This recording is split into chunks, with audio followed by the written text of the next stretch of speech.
दोस्तों सरदार वल्लभ भाई पटेल के बाद अगर कोई सबसे ज्यादा ताकतवर गृह मंत्रियों की बात होगी तो उसमें मोटा भाई अव्वल नंबर पर आने चाहिए। वो लगातार इसे प्रूफ कर रहे हैं। पहले नक्सलाइट्स का खात्मा मिशन के तौर पर, जरा सोचिए 15-20 साल पहले कोई सोच भी सकता था कि इस बारे में। और अब घुसपैठिए मिशन 2029 चुन चुनकर भगाने की बात की जा रही है और इसके लिए टेक्निकल रूप से ना पूरा प्रोसेस को सेटअप किया जा रहा है। दोस्तों एक ही तो दिल है मोटा भाई, आखिर आप कितनी बार जीतिएगा। पिछले 5 से 6 दिनों में मोटा भाई 5 से 6 बार बॉर्डर के इलाकों का दौरा कर रहे हैं लगातार। मेघालय, त्रिपुरा, आसाम, बंगाल, गुजरात के भुज में देखेंगे, जैसलमेर में देखेंगे, ईस्टर्न और वेस्टर्न। और ये जरा भी मामूली बात नहीं है दोस्तों। Something big is coming. UCC या फिर एनआरसी, जब जब बताया दोस्तों तब तक कुछ ना कुछ हुआ है, ध्यान दीजिएगा। कल ही निर्देश जारी किया जाता है कि बॉर्डर से लगे हुए 15 किलोमीटर के दायरे में जितने भी अवैध निर्माण है हमारे देश में, चाहे वो पाकिस्तान का बॉर्डर हो, चिकन नेक हो या फिर चाइना वाला हो, जितने भी है सबको वहां से तत्काल प्रभाव से हटाया जाएगा। क्योंकि ड्रग्स की सप्लाई होती थी, मदरसा बना के ये डायरेक्ट अंदर धीरे धीरे घुसते थे।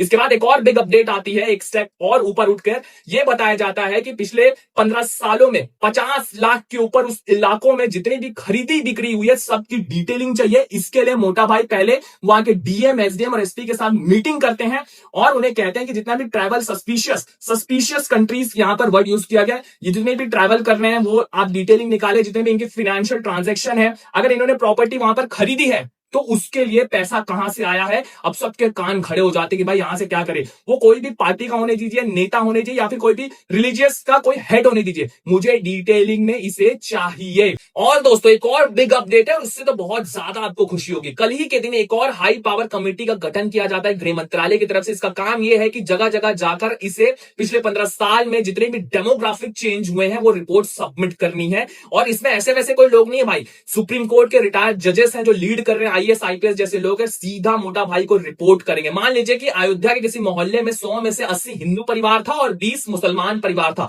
लेकिन आज के समय में डेमोग्राफिक वहां पे बदल दी गई है और सिर्फ 20 से 30 हिंदू परिवार रह गया है। इसका कारण खोजना, रिपोर्ट सौंपना है। और इसके बाद फिर क्या होगा दोस्तों, आप सबको पता ही होगा, नहीं है तो कमेंट बॉक्स में जरूर बताइएगा। ये सारे प्रोसेस दोस्तों एनआरसी के लिए किया जा रहा है, बिकॉज ऐसा लगता है क्योंकि एनपीआर होगा, फिर सेंसस ऑलरेडी चालू है, फिर एनआरसी होगा, नेशनल रजिस्टर सिटीजन। बहुत जरूरी है हमारे देश के लिए कि भाई भारतीय कौन है और अवैध कौन है। उसके बाद यूसीसी का नंबर लगेगा और ये तय मानिए आने वाले समय में जुलाई के बाद मोटा भाई का अग्रेसिव रूप आप देखेंगे जो देश हित के लिए काम करेगा। दोस्तों ये कोई चुनावबाजी के लिए लोग नहीं आए, देश के लिए काम कर रहे हैं। 2029 तक सभी घुसपैठी और जो इसे सीए से जोड़ते हैं ना भाई, दरवाजा खुला हुआ है बंगाल का, शुभेंदु जी ने, वहां से चले जाइए, नहीं तो चुन चुनकर भागोगे।